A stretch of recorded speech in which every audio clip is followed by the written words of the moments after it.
안녕하세요. 저는 수원시 지속가능 도시재단의 도시재생 지원센터장을 맡고 있는 허현태라고 합니다. 오늘 제가 강의 드릴 내용은 지속가능 발전과 도시재생에 대한 이야기이고요. 지속가능 발전이 도시재생과 어떻게 관련이 있고 이후에 도시재생을 중심으로 해서 제가 오늘 말씀을 드리겠습니다. 우선 지속가능 발전은 이전 강의에서 기본적인 개념들을 다 들으셨을 거예요. 하지만 제가 말씀드릴 거는 지속가능 발전과 국내의 변화에 대해서 간략하게 말씀을 드리고 그 다음에 도시재생이 무엇이고 그 다음에 수원시 도시재생에 대해서 말씀드리겠습니다. 많이 아실 거예요. 침묵의 봄. 더군다나 이제 지속가능 발전 협의회에 들어오신 위원들이라면 한 번쯤 들어보셨을 책 제목입니다. 1962년에 나왔고요. 그 다음에 환경운동을 보다 본격적으로 이렇게 진행하게 된 어떤 계기가 된 거고, 혹자는 20세기 4대 저서 중에 하나라고 이야기하기도 합니다. 그래서 레이첼 카슨의 침묵의 봄이라는 책이고, 그 다음에 이 연도가 이제 말씀드린 1962년에 나왔는데 이게 뒤에 숫자가 2년이 또 되게 중요합니다. 앞으로 말씀드릴 연도들이 보면 끊어지는 연도들이 끝에 2가 많이 붙어요. 이거는 잘 아시다시피 한때 되게 유행했습니다. 그러니까 북극의 눈물, 남극의 눈물, 아마존의 눈물, 이 눈물 시리즈라고 이렇게 쭉 대변되는 다큐멘터리들이 이제 우리나라에서 성공을 거뒀는데 대부분 다 기후 변화와 환경 문제를 다루고 있습니다. 제가 크게 말씀드리지 않더라도 저 이미지가 무엇을 의미하는지 잘 아실 겁니다. 기후 변화와 환경 문제가 이제 어떻게 변화했는지 간략하게 말씀드릴 겁니다. 아까 62년에 이제 그 책이 나왔고 72년에 이제 로마 선언, 스톡홀름 유엔 환경회의 등이 이제 일어나고, 그 다음에 76년에 보면 1976년에 헤비타트 1이 이제 캐나다 밴쿠버에서 일어납니다. 이때는 모두를 위한 적정 주거 문제로 이제 다뤄졌어요. 그러니까 환경과 주거를 제가 이제 계속 같이 말씀드릴 건데요. 그게 어떻게 도시까지 확장되는지, 그리고 다른 영역까지 어떻게 이게 확장되는지 말씀을 드릴 거예요. 그 다음에 이제 환경개발위원회가 일어났었고, 저게 이제 Our Common Future는 1982년은 아니고요. 저거는 이제 87년에 이제 발표는 됐습니다. 그때, 지속가능 발전 개념에 대한 단초가 되는 이제 용어들이 좀 나오는데, 미래 세대를 위해서 좀 자원들을 남겨두자라는 개념이 이제 나옵니다. 그리고 그게 좀 더 있다가 이제 1992년에 이제 어젠다 21 리우 회의에서 이제 발표가 되죠. 그러면서 이제 지속가능 발전이라는 용어가 딱 고정화됐다고 해야 될까요? 그렇고 지금 지속가능 발전 협의회도 사실은 이전 기구들이 이제 어젠다 21, 그러니까 의제 21이라는 형태로 해서 국내에서 많이 활동을 했었습니다. 그런 계기가 됐던 이제 좀 회의였고요. 그 다음에 아까 다시 주거 쪽으로 넘어오면 헤비타트 2가 이제 20년 만에 이제 다시 일어납니다. 그러니까 개최되는데 터키 이스탄불에서 있었고요. 여기에서는 그러면 모두를 위한 적정 주거 해서 주거권이라는 걸 이야기합니다. 그러니까 이게 사실은 권리이다. 우리가 이제 거주할 때, 그러니까 살 때 필요한 것들이 이제 의식주를 이야기하잖아요. 그 중에 이제 주거는 권리로서 우리가 이제 이해해야 된다라는 것이고, 여기에서 이제 환경적 지속 가능성이 같이 이렇게 결합이 됩니다. 그 다음에 이제 96년 이후 이제 92년에 어젠다 21이 발표됐지만은 밀레니엄이 되게 큰 이슈였어요. 저는 어렸을 때 이제 그 초등학교, 예전은 국민학교였죠. 이렇게 그림을 그리다 보면은 공상에 대한 이야기들을 하는데 2000년에 대한 이야기들을 많이 그렸었죠. 그때는 로봇가 있고 우주에 가고 막 이런 것들이 있었는데, 새천년 정상회의에서는 MDGs라는 걸 채택을 하고 발표를 했습니다. 거기에 이제 보면은 사실은 밀레니엄이 오는데 여전히 있는 우리의 도시 문제들, 사람들의 문제들을 갖다 어떻게 해결할 것인지에 대한 주제들이 이제 많이 다뤄졌고요. 결론적으로 말씀드리면 사실은 제가 볼 때는 해결이 안 됐죠. 그 다음에 이제 2002년에 이제 리우 플러스 10이 이제 일어났습니다. 우리 기억에는 사실은 2002년 월드컵이 제일 강하게 각인되어 있긴 한데요. 이때 이제 리우 플러스 10이 있었고, 그 다음에 10년 더 후에 리우 플러스 이제 20가 있었고, 그 다음 이제 3년 후에 중요한 게 이제 있는데, 여러분이 이제 많이 알고 있는 SDGs를 채택하는 UNSD 정상회의가 있었습니다. 그래서 거기에서 이제 채택한 17개의 이제 의제들이 이제 중심으로 해서 이제 다뤄지고 있고, 그 이후에 1년 후에 이제 최근에 있는 해비타트 3가 있었습니다. 해비타트 3에서 보면은 이제 자료에 보시다시피, 에콰도르 키토에서 있었고, 모두를 위한 도시권으로 이렇게 확장됩니다. 그러니까, 해비타트만 보면은 사실은 주거를 어떻게 해결할까? 여기에서 이거를 권리로 인정하고, 그 다음에 이게 주거라는 게 사실은 도시에서 주거권으로서 이렇게 확장되면서 도시권으로까지 확장돼야지만이 문제가 풀릴 것이다 라는 거죠. 환경도 똑같습니다. 처음에 레이첼 카슨이 62년에 얘기할 때 이제 뭐 그런 그 화학약품이 이제 발생했던 어떤 환경 문제, 그래서 그걸 처리하는데 그럼 그거 안 쓰면 될 것 같지만은 사실은 그게 우리 경제와 맞물려 있고 사회와 맞물려 있는 거죠. 그러면서 SDG에서 이야기하는 환경과 경제와 사회가 세 가지 축이 이제 이야기된 겁니다. 그래서 이것처럼 도시는 하나의 문제로 해결되는 게 아니라 이렇게 복합적인 문제로 연결돼 있고, 그것이 이제 해결될 때만이 이제 풀립니다. 다음에 또 말씀드린 건 이제 세계적으로 그전에는 그러니까 계속 개발하면서 환경도 이렇게 파괴되고 이랬었는데, 개발이 되는 데도 있지만 세계적 추세로 보면 사실은 경기 침체와 저성장 시대입니다. 특히 우리나라는 이제 많이 이렇게 떨어지고 있죠. 그래서 뭐 80년대에서 90년대 전까지는 8.6%대가 이제 뭐 내년, 올해가 20년인데 21년부터는 한 2.8% 미만으로 이렇게 될 것이다 라는 예측이 있고, 사실은 지금 보면은 현재 이렇게 영상을 촬영하는 이유도 사실은 코로나19라는 바이러스 때문인데요. 이런 코로나19 때문에 발생한 어떤 경제에 대한 영향 때문에 더 떨어질 것 같습니다. 다음으로는 이렇게 저성장 시대인데 또 하나 문제는, 여기 강의 듣는 분들이 대부분 연로하신 분들 또는 뭐 어느 정도 나이가 있을 것 같은데요. 저기 보다시피 우리가 지하철을 탈 때 예전에는 다 나이 드신 분들이 사실은 메인석에 앉아 있고, 그 다음에 연세 있는 분들 경륜석이 작았어요, 포션이. 그런데 향후에는 사실은 우리의 인구 구조가 저런 어르신들의 자리가 대부분일 거고, 아이들의 자리가 되게 적게 될 것이다라는 겁니다. 뭐 저건 제가 맞는 게 아니라 보시다시피 공익광고협의회에서 저런 자료를 만들었고, 우리나라의 인구 구조가 그래서 아래 보면은 사실 이런 아래가 튼튼한 항아리 구조, 이게 잘 안 넘어지죠. 근데 지금은 팽이 같은 구조예요. 팽이 같은. 이렇게 위에가 뚱뚱하고 아래가 이렇게 얄쌍한 구조일 때, 그러면 상당히 불안하죠. 보기에도 역피라미드 형태인데, 그런 거에 대한 이제 문제, 고민들을 이제 이야기하고 있습니다. 다음 또 하나는 이렇게 저성장 시대에 또 경기 침체가 일어나는데, 그럼 또 문제가 뭐냐라고 하면은, 아니 버는 사람이 이렇게 쭉 버는데 못 버는 사람은 차이가 되게 큰 거예요. 그러니까 이 격차가 너무 큰 겁니다. 여기 보면 이제 소득 상위 10% 하위 10%를 비교해 놨는데 70%에 72배 이게 차이가 납니다. 이런 양극화가 이제 되게 크게 일어나는 것들이 문제다라는 거고, 여기에서 이제 있는 키워드들을 보면 빈부격차가 심화되고 청년 실업, 그 다음에 중산층이 몰락, 빈곤층의 확장, 이런 부분들이 이제 우리 시대에 일어나는 일들입니다. 또 하나 그러면서 또 일어나는 건 뭐냐면, 기술의 발전은 눈부시게 빠르다라는 겁니다.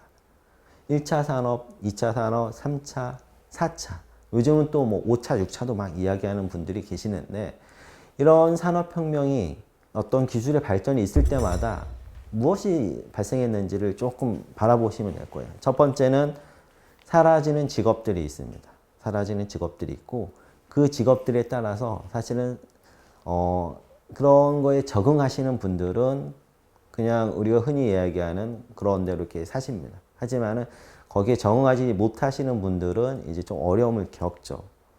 그래서 도시에서 그러면 저런 기술, 특히 기술 베이스의 그런 변화는 어떤 분들에게 유리할까요? 젊은 사람, 정보에 빨리 습득한 사람, 정보에 이런 변화에 빨리 순응할 수 있는 사람들은 생각보다 젊고 그다음에 그런 정보를 잘 취득할 수 있고 그거에 훈련을 받을 수 있는 여건이 되고 이런 분들이 상대적으로 유리합니다. 우리 도시에서 사실은 어려운 분들은 더 저런 기술의 발전이 더 어렵게 할 가능성이 높습니다. 그런 분들이 이제 또 많이 사는 데가 어디냐면 제가 이제 도시행 사업을 이야기하려고 하는데 쇠퇴 지역이라고 하는 지역이 그런 분들이 또 많이 집중되어 있습니다.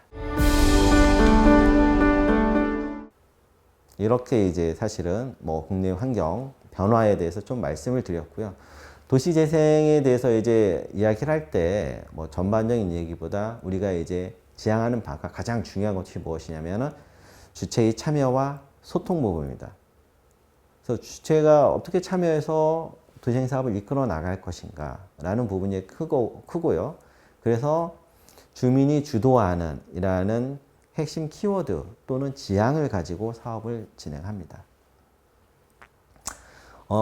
주체의 참여 또는 뭐 이야기하면 가장 먼저 떠오르시는 게 여러분들 떠오르시는 게 대부분은 마을 만들기 사업이고 마을 만들기에서도 제일 많이 전국적으로 좀 하는 것들이 보면은 벽화 사업입니다. 그런 벽화 사업들이고요. 왜냐하면 사실은 접하기도 좋고 사업을 진행하기도 사실은 크게 어렵지 않아요. 대부분 붙일 정도는 이렇게 하실 수 있으니까요. 그리고 밑바탕을 이제 뭐 직접 그리기도 하고 전문 작가가 그려주기도 합니다. 근데 참여해서 이렇게 좀 할 수 있는 구조이다 라고 말씀드리겠고요. 그래서 이렇게 그림을 그려요. 마을 만들기. 그리고 이렇게 그려놓으면 오른쪽에 그림처럼 예, 저렇게 연로하신 분도 오셔가지고 이렇게 놀 수 있고 합니다. 즐겁게. 그리고 찾아오고 사람들이 찾아오는 곳이죠. 이렇게 찾아오는 곳들이 이제 뭐 서울에 유명한 거리도 있고 있지만 이제 저 산에는 수원입니다. 수원에 이제 벽화 골목이라는 곳인데 그렇게 벽화 마을에 찾아와서 이렇게 하고 이렇게 많이 찾아오면 뭐예요? 사람이 많이 찾아오면 그 지역이 좀 달라지죠. 네, 달라지는데 두 가지 음과 양이 있습니다. 그래서 양은 뭐겠어요? 사람들이 많이 오면 거기서 뭔가 상업 행위를 하시는 분들에게는 유리하지만은 거주하시는 분들에게는 또 다른 측면이 있죠. 이렇게 아주 유명한 그러니까 벽화 마을을 갖다가 유명하게 만든 그 벽화입니다. 멕시코의 라켈이라는 작가가 그린 작품이에요. 이 작품이 이제 여인 속의 운을 갖다가 그의 큰 물고기의 배로 하고 나머지를 갖다 이제 그림을 그렸고요. 제가 이 자료를 했던 거는 유명하기도 하지만 저게 금색으로 된 거를 제가 조금 칠했습니다. 그래서 그렇게 보시면 될 것 같고요. 예. 그 다음에 여기 두 번째 그게 워낙 잘 돼서 이제 한 몇 년 후에 다시 또 이런 문어를 그린 거예요. 이 친구 와서 문어를 처음 먹어보는 거예요. 그래서 문어를 이제 그리고 또 하나 이거를 여전히 왜 사진을 찍어서 가져왔냐. 예, 저 파일판을 제가 그렸어요. 제가 그린 게 아니라 칠했죠. 그래서 가져왔다. 그러면 혼자 다 그렸냐? 라고 하면은 그렇지는 않아요. 누가 그렸냐? 라고 하면 여기 이렇게 함께 그렸습니다. 저렇게 머리가 좀 짧고 스포츠 머리를 한 게 저예요. 남자가 한 명밖에 없으니까 보기 좋죠. 그 다음에 3명의 여성들이 있는데 좌측 그림을 보면은 맨 앞에 있는 친구가 이제 라켈이라는 작가입니다. 그 옆에 온 작가는 드라가나라는 작가이고 맨 뒤에 있는 여자아이는 지나가는 중학생입니다. 제가 그림을 그리고 있으니까 참여하고 싶다. 가만히 서서 보고 있어가지고 물어봤어요. 같이 하고 싶니? 라고 했더니 흔쾌히 함께 했습니다. 그렇게 된 배경은 아무래도 제가 정신 연령이 상당히 낮아서 저희 보기와 다르게 젊은 친구들에게 인기가 있습니다. 안타깝게도 사실은 저기 있는 이제 라켈이라는 작가는 사실 아기를 낳다가 다른 세상으로 갔어요. 근데 저때 말달리자도 이렇게 말달리자가 아니라 뭐죠? 싸이에 저런 거 추면서 이제 같이 그림을 그렸죠. 재밌게 그렸고요. 또 하나는 보면 이제 이렇게 아주 재밌게 했는데 이런 게 이제 있었어요. 왜 그럴까요? 저 뭔지 아실 거예요. 그냥 딱 그림만 봐도. 저렇게 막 그려놨는데 저런 상태가 발생됐는데 왜 그럴까요? 한번 생각을 해보시죠. 잠깐. 왜 그럴까요? 저는 여기에서 크게 이제 두 가지를 좀 생각을 했습니다. 보시면 첫 번째는 참여와 소통에 문제가 있다라는 겁니다.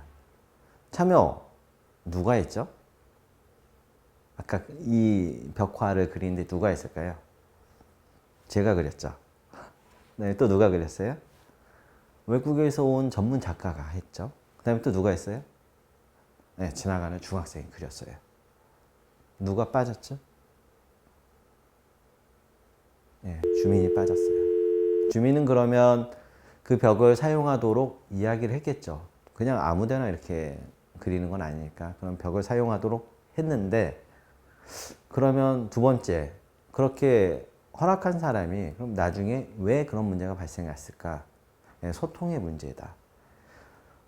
그런 소통에 있어서 그거를 갖다가 그러면 어디까지 이게 이제 사실은 그림을 그리고 공공재가 투여됐기 때문에 어디까지가 그러면은 개인 거인지 아니면은 그걸 갖다 우리가 함께 가져야 되는 아니면 갖고 와야 되는 공유재로서 이렇게 바라봐야 되는지 등의 문제들을 갖다가 그분들과 함께 소통을 하겠죠. 근데 소통 문제 우리는 분명히 소통했다고 하는데 소통들이 상당히 문제가 있어요. 그 대표적인 게 성으로 대변되는 겁니다. 남성과 여성이 이야기를 하는데 같은 말을 하는 것 같지만 달라요. 분명히 의사소통이 되는 것 같지만 다르죠. 여기 대부분 결혼을 하셔서 가정을 가지신 분들이 대부분일 것 같은데 가만히 생각해 보세요. 예. 내가 얘기했을 때 서로 알겠다라고 답은 하고 갔는데 그게 정말 같은가? 이 부분들이 사실은 다를 수밖에 없는 게 당연합니다. 서로 살아온 이렇게 환경 또는 배경이 다르기 때문에 서로 다른 필터를 가지고 있어요. 머릿속에. 같은 단어이지만은 조금씩은 다른 의미를 가지고 이해를 하거든요. 그런 것들이 이제 조금 소통에 문제가 있는 거죠. 이런 소통을 그럼 어떻게 풀어야 돼요? 안 되는 건 서로 필터가 다르다니까 이해가 다르잖아요. 그 이해한 걸 갖다가 서로 확인을 해야 돼요. 확인하는 방법은 저렇게 물음표가 있는데 질문을 계속 던져야 됩니다.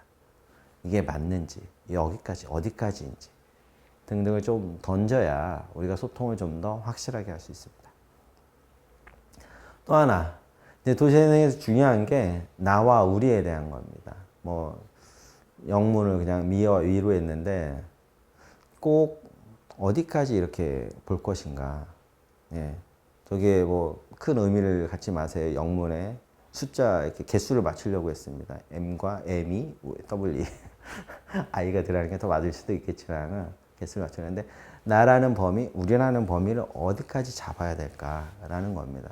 그래서 우리가 지금 강의 듣는 분들하고 저하고 우리의 범위를 이렇게 잡으면 공통점이 있죠. 하나의 공통점 안에서 우리라는 형태로 이제 가둘 수가 있겠죠. 그 안에서 이제 소통되는 것들, 그 다음에 그 영역의 밖에서는 어떻게 할 건지. 이 부분에 대한 이제 고민들을 좀 해야겠죠.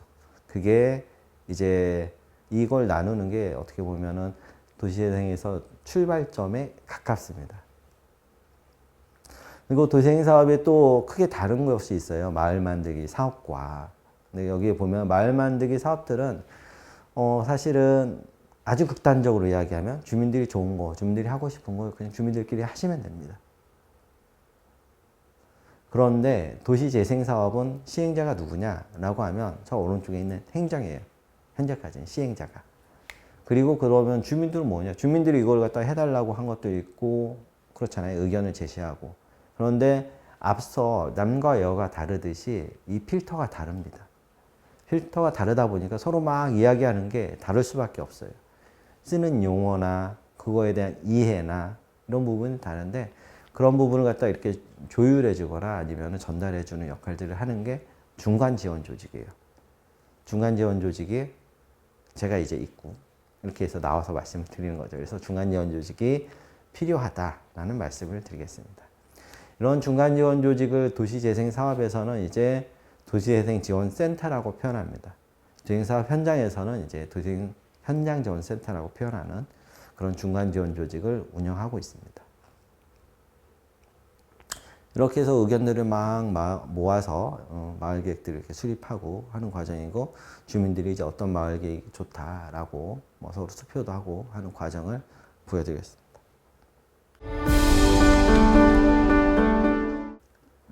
다음은 수원시 도시재생 사업에 대해서 이제 설명을 드리면서 뭐 도시재생 사업이 무엇인지에 대해서 이렇게 좀 연결시켜서 말씀드릴 건데요.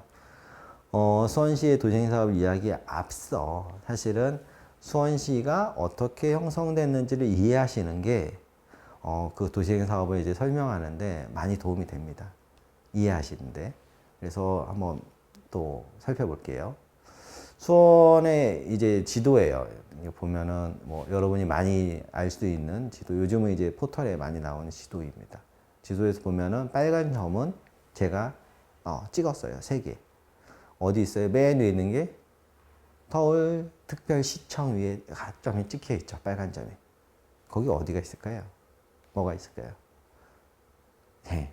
옛날에 왕이 살던 곳입니다. 네. 경복궁이 있죠. 경복궁이 있고 쭉 밑으로 오면 맨 밑에는 어디 있어요? 맨 밑에 화성시에서 오른쪽으로 쭉 가면 뭐가 있을까요?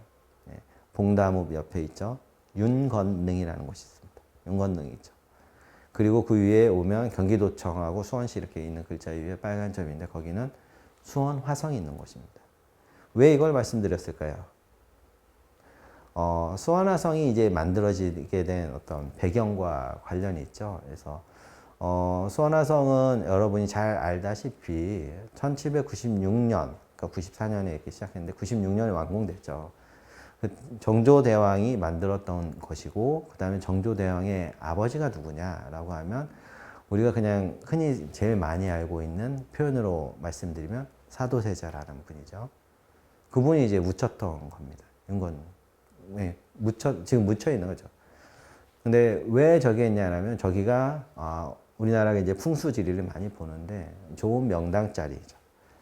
거기에 사시는 분들은 그러면은 이제 이주를 저렇게 수원, 화성으로 이주시키고, 그다음에 수원, 화성을 만들면서 전국에 있는 뭐 경제에 관련된 분들도 이제 모시고 이렇게 해서 만들었던 도시입니다. 그러다 보니까 이제 이렇게 좀 탄생의 배경에서 3가지를 말씀드렸고요. 수원, 화성과 이제 보면 저 지도가 예전에 이제 화성 유수부라는 것인데요.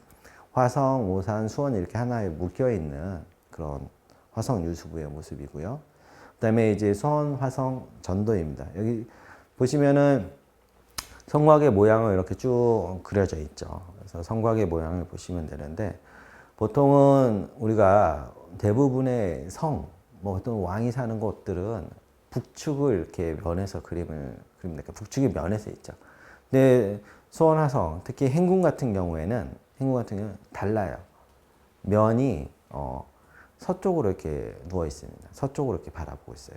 그리고 가는 길이 사실은 북측, 한양으로 가는 길로 되어 있습니다. 그래서 왕이 올 때는 그러면 어디로 왔느냐? 남문으로 이렇게 들어오는 게 아니라 북문, 이렇게 장안문을 통해서 이렇게 들어와서 그다음에 행궁으로 들어갔던 그림입니다. 이렇게 보시면 이제 저 안에 보면 수원천이 이렇게 흐르고 있죠. 그래서 하천까지 흐르는 모습으로 되어 있습니다. 그리고 이제 1911년 이제 화성 지적도예요. 그래서 사실은 이런 지적도를 우리나라에서 만든 거 아니고 뭐 일제가 들어와서 만든 지적도인데 최초의 지적도다라고 이해하시면 될 것 같아요. 저기에서 그림에 보시다시피 노란색으로 표현되는 것들이 이제 사람이 사는 곳이다라고 이해하시면 되고, 녹색은 이해하기 편하죠. 예. 그 다음에 이제 저 진한 그러니까 핑크빛에 가까운 색깔은 이제 관청들이 있었던 지역이 되겠습니다. 그다음에 이제 1917년 지도이죠. 요즘 많이 보는 지도의 모습과 유사할 겁니다. 그래서 보면은 쭉 해서 경부선으로 해서 보면은 철도가 그려져 있고요. 오른쪽에 보면은 수원 화성이 있습니다. 그래서 수원 화성이 아까 말씀드린 대로 언제 완공됐냐? 1796년이고요. 그다음에 저 경부선이 개통되면서 만든 게 1905년이라고 보면은 이제 한 220여 년이 더 된 곳과 그 다음에 110년 정도 된 곳에 이제 그 축을 형성해서 그 축으로 사실은 수원의 원도심이 형성됐다라고 이해하시면 될 거예요.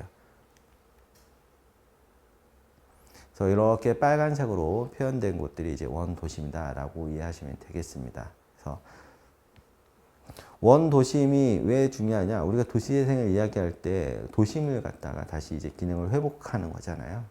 그러니까 이제 원도심을 보시면 되고요. 예.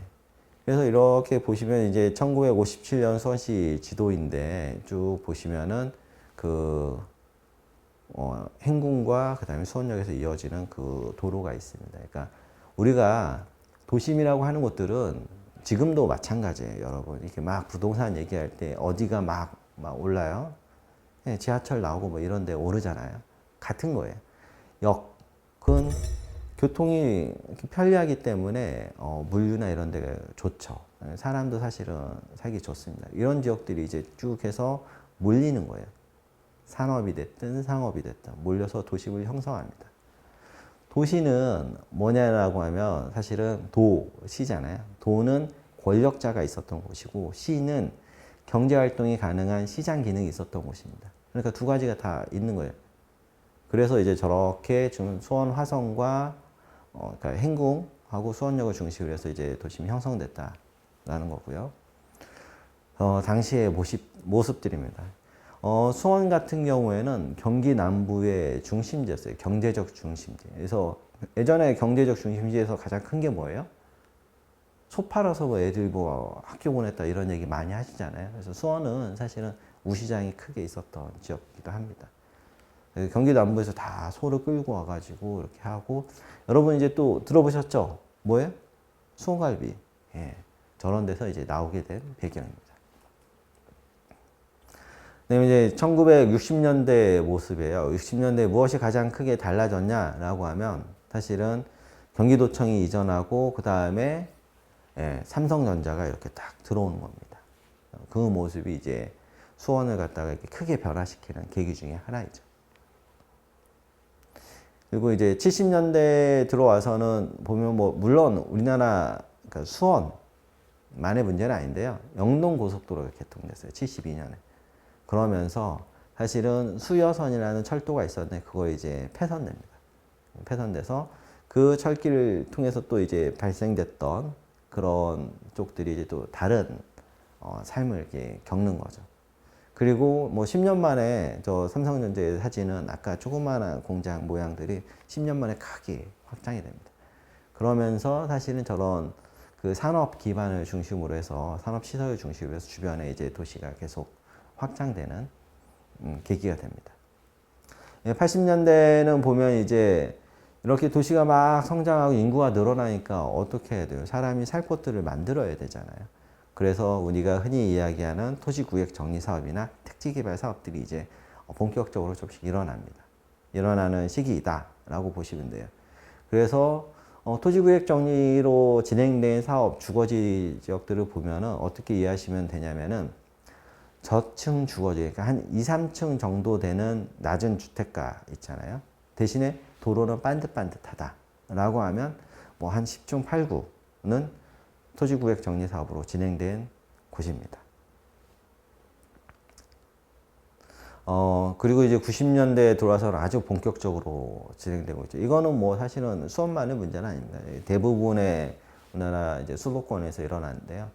이제 대대적인 택지 개발 사업들이 일어나는 겁니다. 그래서 막 숫자를 세기도 어려울 만큼 많이 일어나죠. 이렇게 인구가 쭉 증가하니까 이제 뭐 구도 새로 신설하고 하는 문제들도 있고요. 그 다음에 특히 수원의 이제 1990년대 특징적인 건 수원 화성이 이제 세계문화유산으로 이렇게 등록된 겁니다. 그거 하나가 있고요. 그 다음에 수원 역사가 이제 새로 민자 개발되는 겁니다. 표현상 사실은 97년으로 되어 있는데 수원 민자 역사 개발은 96년이 맞을 거예요.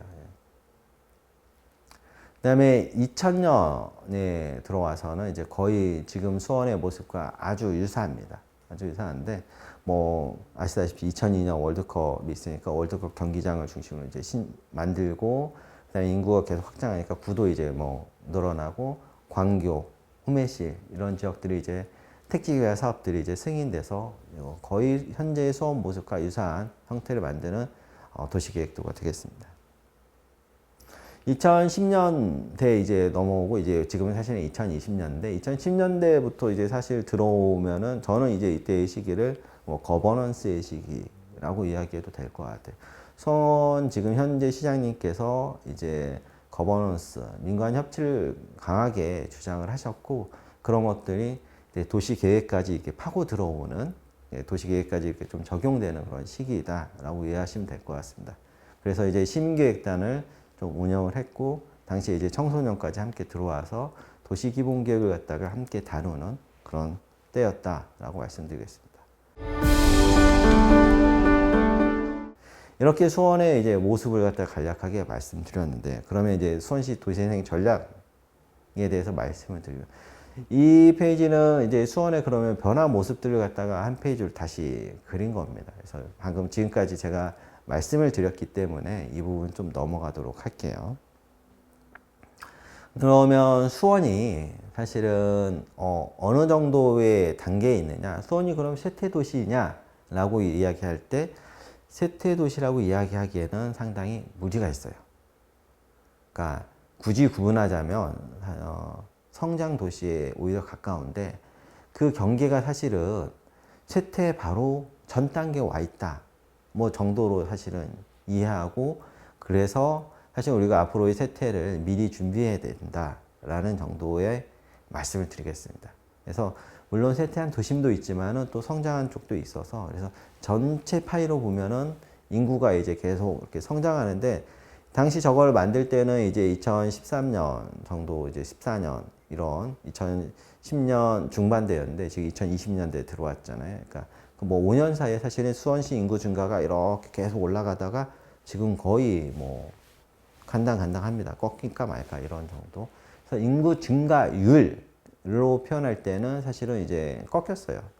증가율은 꺾였고 절대 수치의 증가가 이제 사실은 상당히 많이 더딘 거죠. 근데 인구 증가율이 이미 꺾인 상태에서는 사실은 계속 이제 그 동력을 얻기는 쉽지 않을 것 같다라는 예상입니다. 인구, 사회, 산업, 경제, 물력 환경에서 이제 전략계획상 우리가 이야기하는 수원형 도시재생의 어떤 배경이 되는 것들은 아까 쭉 말씀드렸던 배경하고 같아요. 근데 그게 처음에 아까 말씀드렸던 도시나 도시뿐만 아니라 사실은 환경 변화나 이런 여건의 변화와 또 이제 맞물립니다. 이게 꼭 수원만의 문제는 아닌데요. 이제 사회 취약계층이 증가하고 뭐 인구 정책이 그다음에 고령사회 진입 이런 부분들의 문제. 산업경제는 보면은 이제 경제 성장률이 이제 둔화되는데 그게 수원만의 문제냐? 우리나라 전체적으로 사실은 둔화하고 있죠. 그다음에 산업이 이제 노후화되고 있고 생산 기반이 유출하고 있습니다. 수원 같은 경우 특히 수도권은 대부분 다 그럴 거예요. 이런 생산 기반이 사실은 지방으로, 지방에 있는 데는 또 어디예요? 해외로 이렇게 유출되고 있는 상태이죠. 뭐 인건비 문제 막 이야기하고 있긴 한데 그래서 그런 산업경제의 어떤 환경 변화, 그 다음에 물리적 환경은 뭐예요? 이제 신도시가 막 만들어지다 보니까 지역 격차가 이렇게 심해져요. 그리고 그 다음에 본래 원도심은 사실은 주거 환경이 이렇게 악화되고 그러면서 사실은 그런 거 관리해야 되니까 비용은 사실은 증가하고 이런 부분들이 이제 좀 본래의 문제들이고 이것들을 갖다 우리가 그러면은 어떻게 해결할 것인가 라는 게 이제 수원형 도시재생 사업에서 이야기하는 겁니다.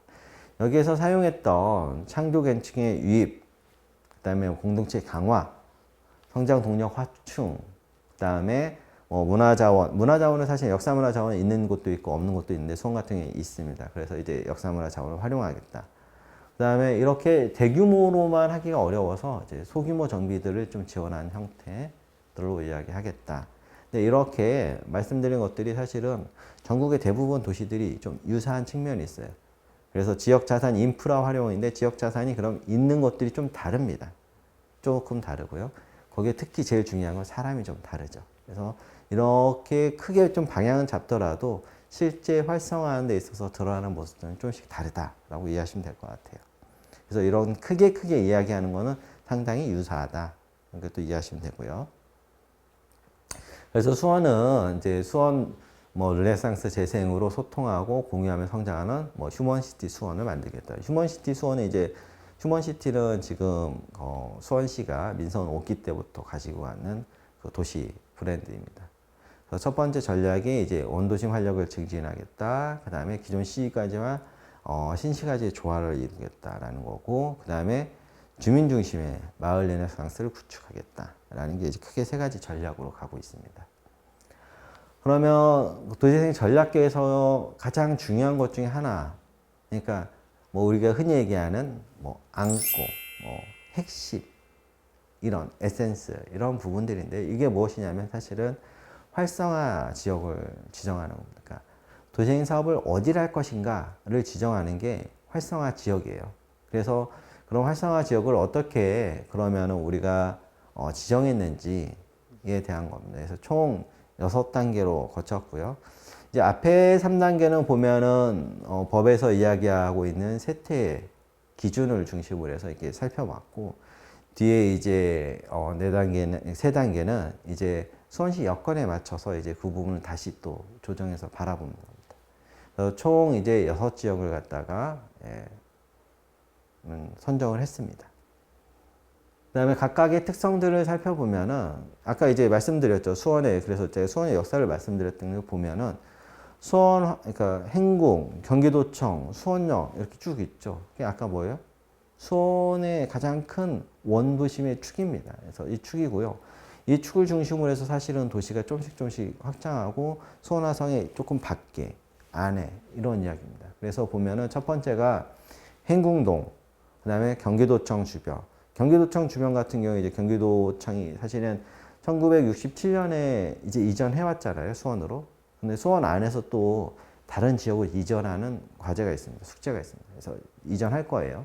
그 다음에 이제 수원역 앞에, 그리고 그 다음에 쭉 내려와서 이제 세류역. 저기 오른쪽에 있는 메탄 사동 같은 경우에는 아까 1980년대 많이 진행한 게 있죠. 그리고 90년대. 토지구, 그러니까 뭐 택지개발 사업이라고 그냥 이해하시면 좋을 것 같은데, 대규모 택지개발 사업 중에서 이제 저층 주거지 만드는 지역들이 있는데 그 지역들입니다. 80년대에 쓰면 지금 몇 년 정도 된 거예요. 근 40년 가까이 된 거죠.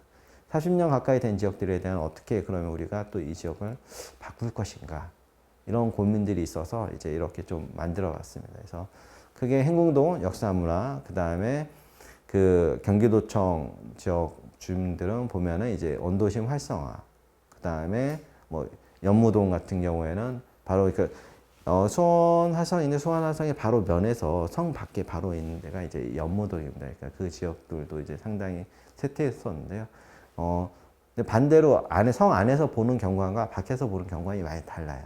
그러니까 역사문화 자원이 이제 사실은 거기에도 바로 접해 있어서, 그래서 그런 자연 경관, 역사문화 자원을 활용한 이제 연무동을 어떻게 바꿀 것인가, 이런 부분들. 세류 이동 같은 경우에 사실은 수원 비행장이 바로 멸에 있어서 그 부분과 이제 어떻게 연계해서 도시재생 사업을 끌어나가야 되는데, 수원 비행장 이전이 지금 활발하게 논의가 되고 있죠. 이미 뭐 제도는 이제 만들어졌는데 그런 부분과 좀 연계돼서 또 이야기가 돼야 되고요. 메탄사동 아까 말씀드렸던 사항입니다.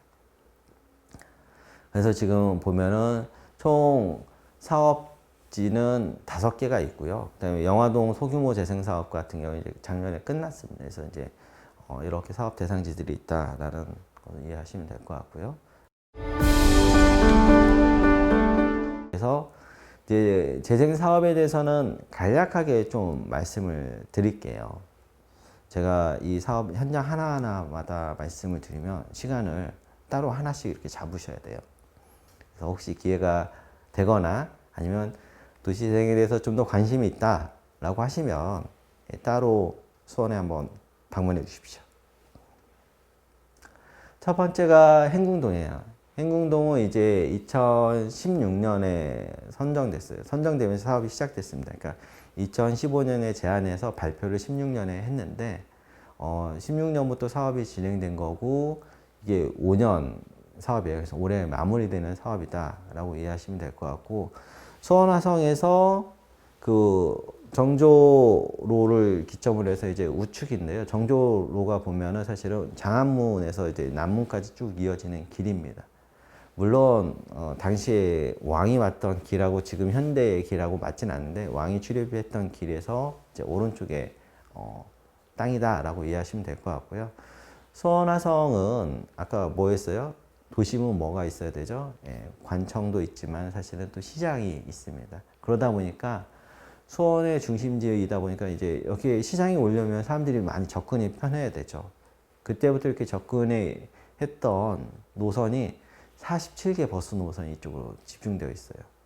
그리고 그 다음에 아까 말씀드린 80년대, 90년대 중심으로 해서 막 택지 개발, 2000년대까지 지금 진행됐는데 택지 개발을 쭉 하면은 이런 도시가 개발될 때 다 외부에서 사람이 올 것 같죠.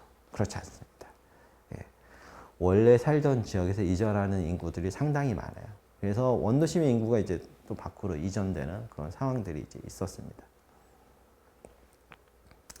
그래서 여기는 그러면 어떻게 도시행 사업을 펼칠 것인가 라고 해서 첫 번째, 여기 살고 있는 분들, 외부에서 오는 사람이 아니라 살고 있는 사람들을 위한 사업이 좀 필요하다라고 해서 공동체 강화 플랫폼이라는 걸 했고요. 두 번째는 결국은 사실은 수원화성은 역사 문화 자원을 활용할 수밖에 없습니다. 성안 마을은. 그래서 문화창의 플랫폼. 그 다음에 마지막으로 아까 전통시장이 개수가 이제 되게 많아요. 근데 이제 사업지 밖에도 이제 있긴 한데 안쪽에는 뭐 지동시장 일부가 들어와 있고 그다음에 팔단문 시장 일부가 들어와 있긴 한데 그것과 함께 안쪽에 이제 상업을 어떻게 그러면은 좀 활성화할까 해서 커뮤니티 비즈니스 플랫폼을 이제 세 가지 전략을 했고요. 공동체 강화는 그러면 이제 살기 편한 내 동네를 만들자 이런 겁니다. 살기 편한 내 동네는 어떻게 가꾸냐? 환경 개선을 좀 하는 거죠. 하고 공동체 성장 기반 조성 사업을 좀 만드는데 거기에는 이제 역량 강화와 기록화 사업들이 좀 들어가 있어요. 역량 강화는 기억해야 될 게 도시행 사업에서 모두 다 포함하고 있습니다. 그러니까 전국의 모든 도시행 사업에서 역량 강화가 들어가 있는데 왜일까? 그러면 도시행 사업에서 아까 제가 말씀을 드렸는데 뭐라고 말씀드렸죠? 주민 주도라는 표현을 했는데 주민이 주도하기 위해서는 뭐가 돼야 돼? 역량이 있어야 돼. 역량 강화가 이제 필요한 이유가 되겠습니다. 문화창의 플랫폼에서는 행군 골목길을 좀 특성화하겠다. 그러니까 왕이 왔던 길이 그대로 좀 길의 모양은 좀 있습니다. 그러니까 예전에 다녔던 길의 모양들 행궁 안에는 사실은 많이 살아 있습니다. 이 길들을 갖다가 우리가 좀 하겠다라는 거고 특화하겠다라는 거고 그 다음에 뭐 2020년, 220년 정도 된 그래서 보면 보물이 우리가 이야기하는 물리적 보물 말고도 이제 이야기들이 있을 건데 그런 보물들을 좀 찾아내자. 더군다나 지금 우리 향후 50년 또는 100년 후에 보물이 될 것 같은 것도 있겠잖아요.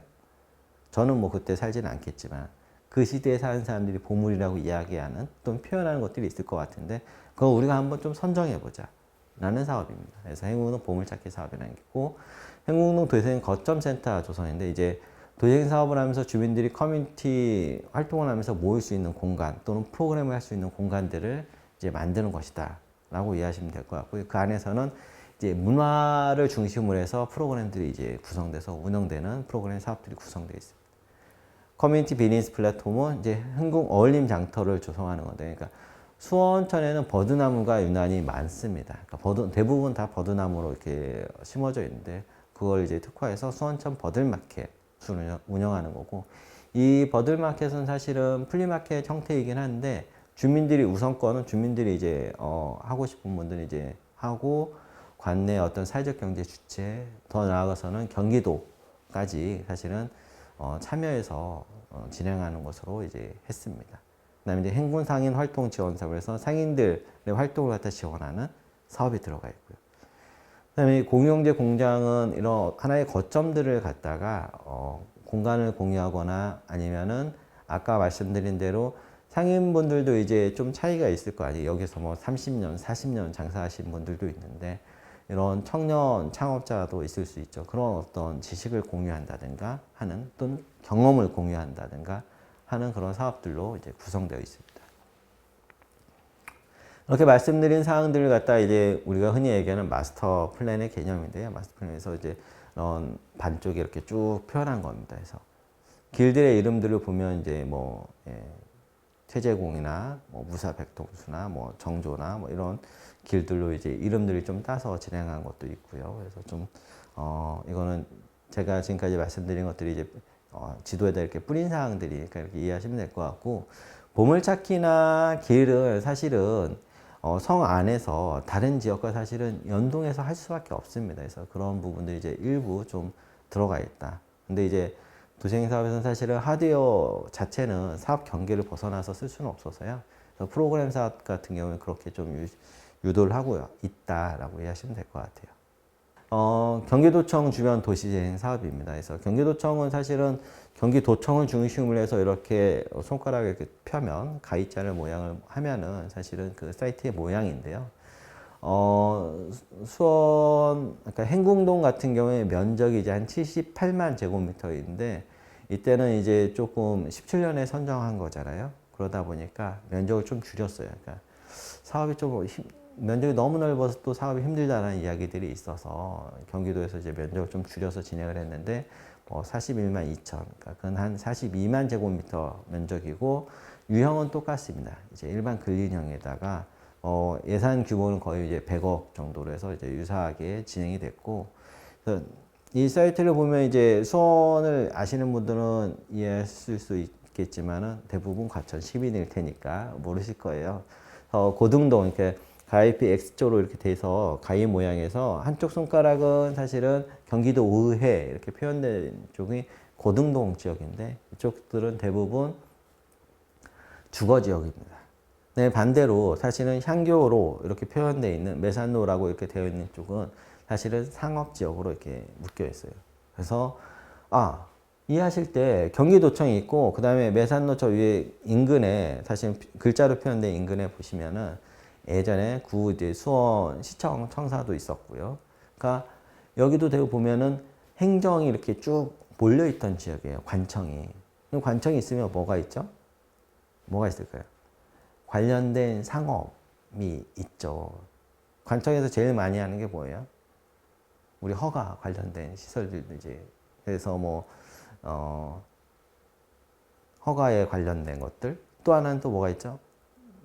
관청이 예전에 주로 제일 많이 하는 게 뭔가를 찍어내는 거잖아요. 그래서 인쇄에 관련된 시설들이 되게 많이 있습니다. 인쇄업에 종사하시는 분들이 저 도청 오거리에서 사실은 행궁까지 가는 길에 인쇄 업종에 이제 많이 종사하고 있습니다. 근데 그게 요즘 많이 달라졌잖아요. 지금도 사실은 이렇게 디지털 영상을 찍기도 하고 직접 막 인쇄하시는 분들은 이제 많이 줄어들었거든요. 그래서 그런 부분에 대한 것들이 이제 어떻게 전환할지에 대한 것들을 이제 좀 고민을 했습니다. 크게 경기도청 같은 경우에는 보면은 이제 4가지 전략으로 가는데, 주민이 이끄는 수원 도시재생 허브를 만들겠다 해서 주민이 이제 왜 계속 주민을 이야기할까요? 근린재생까지는 사실은 주민의 참여를 아주 중요하게 이야기합니다. 주민이 주도하고, 그래서 주민을 중심에 넣었고요. 그 다음에 이 지역이 보면은 로데오 시장이 있어요. 그러니까 로데오 시장이라고 이름 지을 정도로 사실은 청년들이 이렇게 많이 왔던 데고요. 그 다음에 인근에 수원 화성 가기 전에 이 보면은 극장도 있었습니다. 옛날에 또 수원극장도 사실은 사업지에서 바로 길 건너에 있었고요. 그러다 보니까 이제 청년들이 많이 찾았던 공간이라서 청년과 함께 성장하는 공유경제 허브를 만들겠다. 이렇게 공유경제를 만들겠다라는 거고요. 그다음에 역사문화 거점으로서 관광적 허브를 만들겠다. 역사문화라는 건 들어온 건 보면은 아까 말씀드렸죠. 그러니까 110년 전, 그다음에 220년까지 가는 길인데, 이 그런 주제 도로 주변에 여러 건물들이 생겼을 거 아닙니까? 그 건물들이 여전히 남아 있는 것들이 좀 있어요. 그래서 그 다음에 또 사실은 거기 향교도 있고요. 그래서 그런 역사문화 거점에서 좀 저런 사업들을 넣겠다. 그 다음에 뭐 지속 가능한 생활 환경을 좀 만들겠다.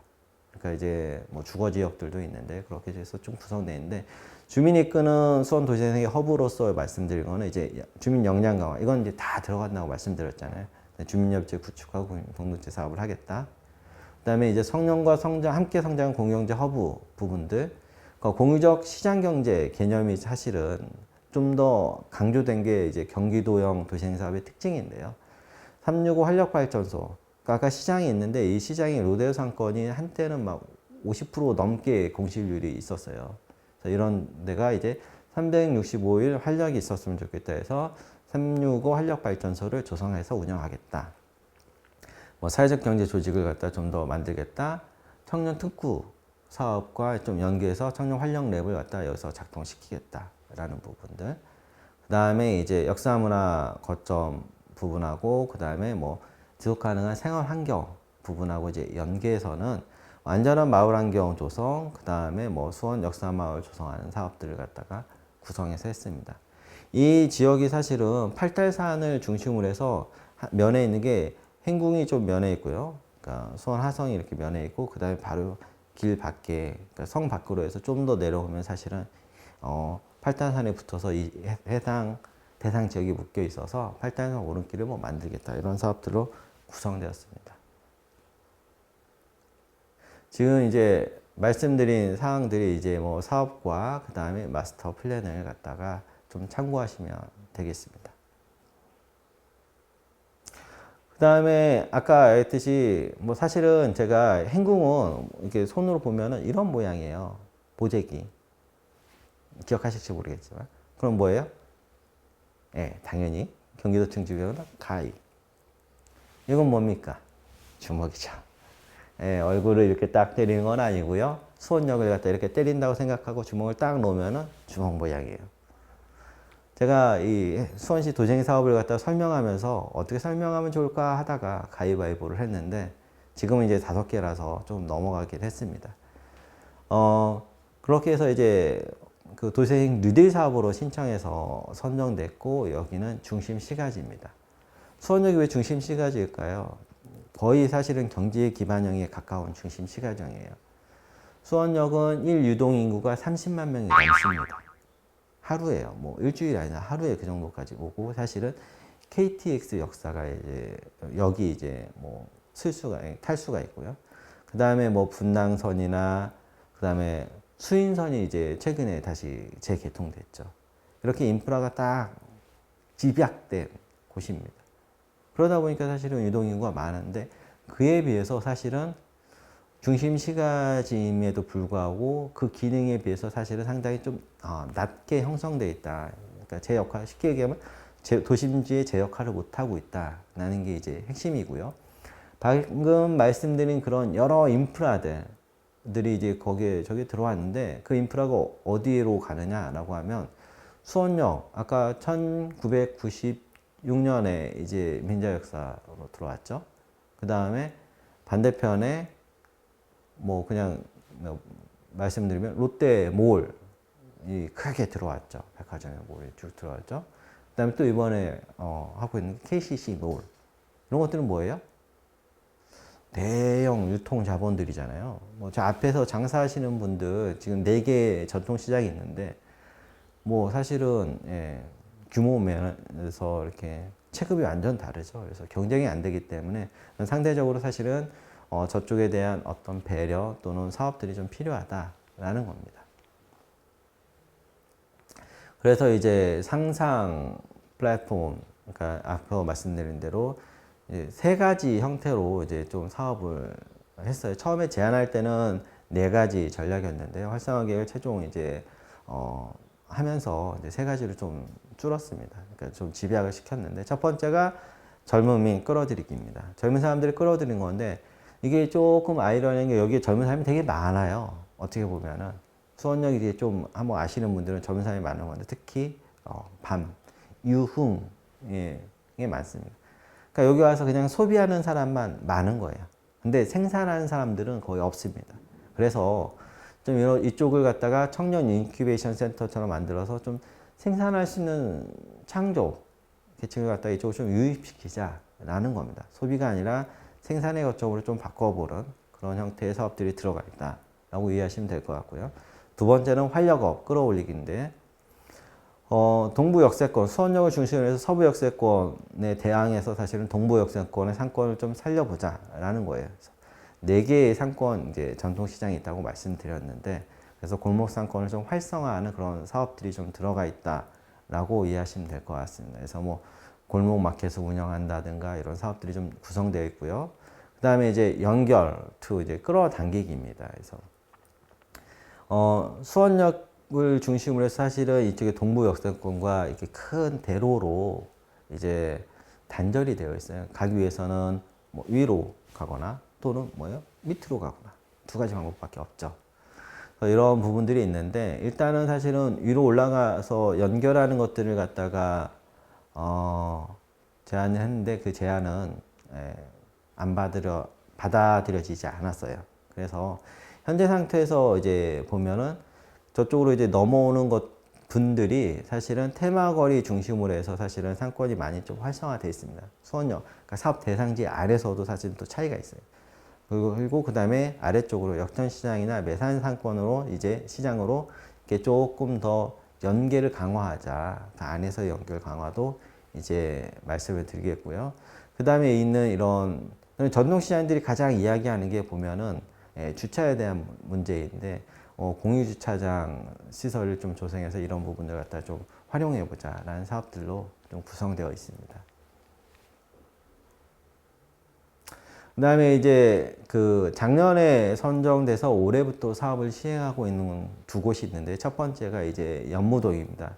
연무동 아까 말씀드렸듯이 이렇게 밑으로 보면은 수원 화성이에요. 뭐 글자로 보면은 뭐 동장대도 있고 동북 공심돈 이렇게 표현되어 있는데 저 라인이 사실은 성의 모양이고요. 좌측에 보면은 동그란 푸른색의 동그라미 도넛 모양이 있을 겁니다. 그게 이제 용현이라는 이제 연못입니다. 거기가 사실 어떻게 보면은 방화수리정이 보이고요. 해서 수원화성의 어떤 꽃, 그러니까 경관의 꽃입니다. 혹시 수원화성을 구경하실 일 있으면은 이쪽에 와서 이렇게 딱 방화수리정을 바라보는 것도 화옥문과 방화수리정을 바라보는 비율을 추천드릴게요. 이렇게 깨알처럼 제가 수원을 홍보하고 있는데요. 연무동 도시행 사업으로 다시 들어오면 연무동 도시행 사업은 경계는 저 아래 지역까지 함께입니다. 아래 지역까지 함께인데 니들 사업으로 신청했던 지역은 사실은 위쪽 지역이에요.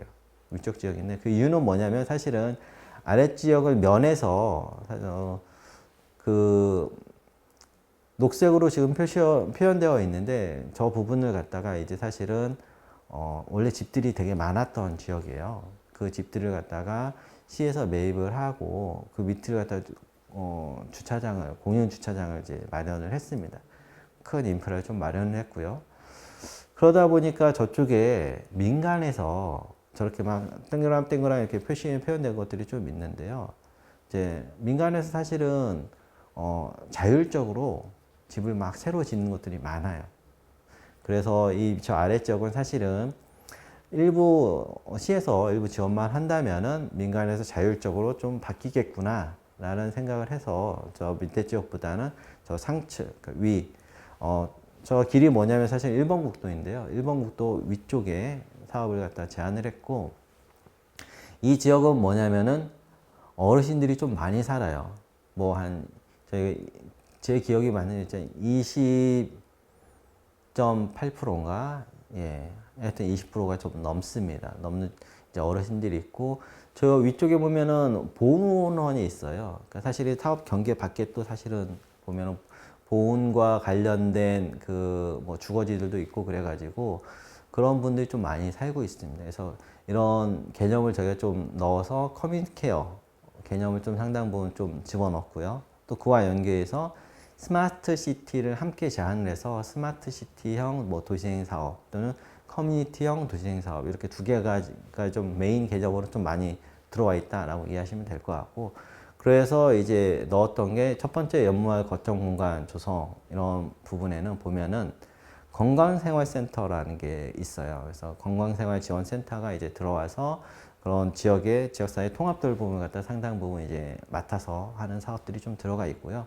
그 다음에 또 하나는 어린이 놀이터가 있고 어린이 놀이터가 있습니다. 어린이 놀이터에 이제 안에 사실은 노인정이 있죠. 그러니까 아마 과천도 같을지는 모르겠는데 80년대 뭐 90년대 초반 이렇게 만들어진 지역들은 대부분 다 이렇게 되어 있어요. 그래서 근데 현재는 사실은 어린이 공원에 노인 시설을 넣을 수는 없습니다. 근데 이제 이 지역 여기에다가 좀 잘라서 사업을 좀 하긴 할 건데요.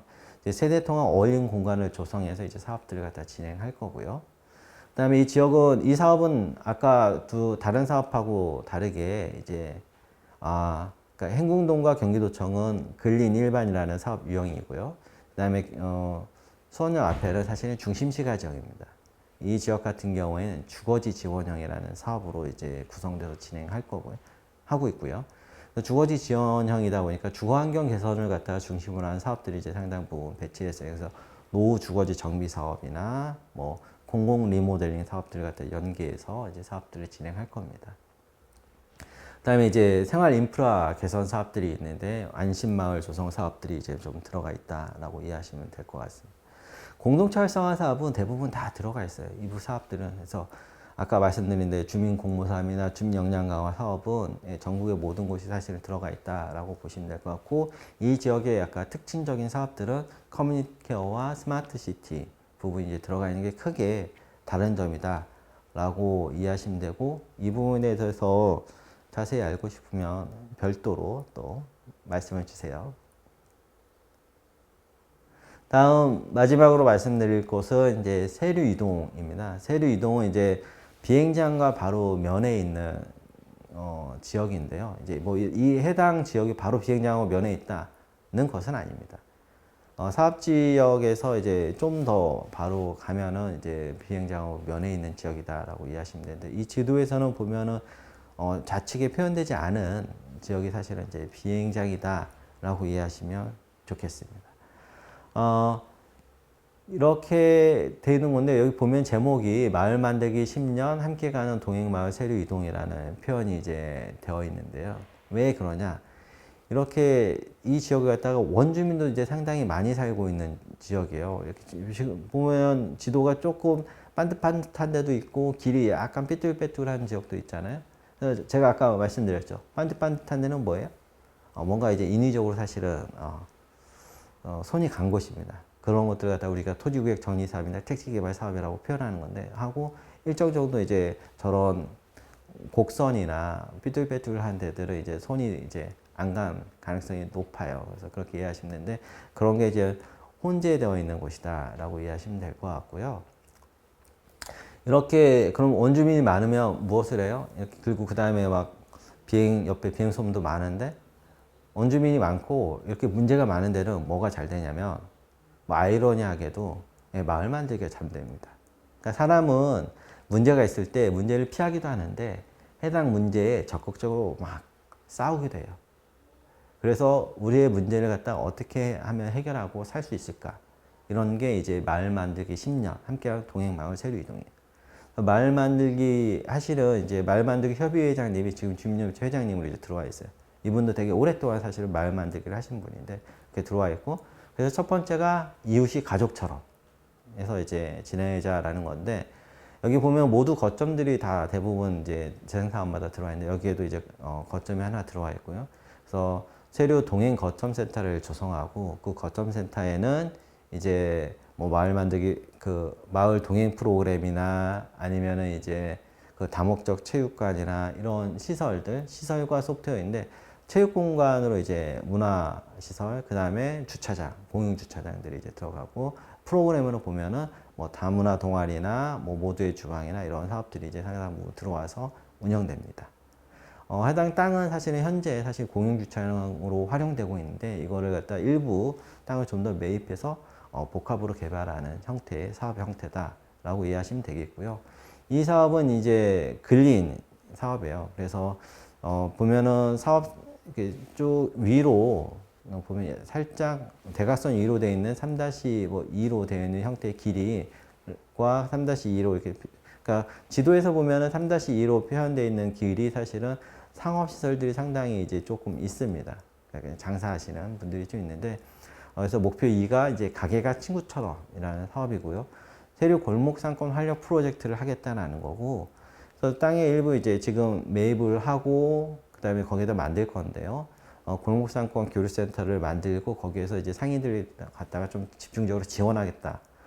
해당 지역은 사실은 상인회가 없어요. 근데 이제 이런 길을 중심으로 해서 그런 상인회 구성이나 이런 부분들을 저희가 이제 지원해서 이제 사업을 진행할 것이다 라는 거고요. 그 그 다음에 이제 마을을 내 집처럼 해서 세류 주거환경 개선 프로젝트입니다. 그래서 지금 보면은 바로 오른쪽으로 면에 사업지 바뀌긴 한데 바로 면에서 이제 초등학교, 뭐 중학교가 있어요. 그래서 초등학교에서 보면은 그래서 아이들이 좀 안심하고 다닐 수 있는 건데 이 지역이 또 사실은 여성분들도 좀 있고 해서 여성 친화형 안심마을, 안전마을을 만들겠다라는 개념으로 해서 이제 사업들이 좀 들어가 있습니다. 그래서 저희가 이걸 다 볼 때 뭐 CCTV나 아니면 밤에 이제 조명 이런 부분들 다 조사해서 해당 부분에 이제 사각지대를 없애고 그 다음에 조명도 일부 지역은 이제 바꿔서 만드는 사업들이 좀 구성되어 있다라고 이해하시면 되겠습니다. 그래서 이상 이렇게 5개의 사업들까지 좀 말씀을 드렸는데요. 보통은 이제 재생사업 이렇게 하나하나 사례는 좀 따로따로 나중에 관심 있는 분들은 오셔서 여쭤보면 되겠습니다. 그럼 제가 나중에 더 자세히 말씀드리겠고요. 오늘은 네, 여기까지 강의를 마치도록 하겠습니다. 고맙습니다.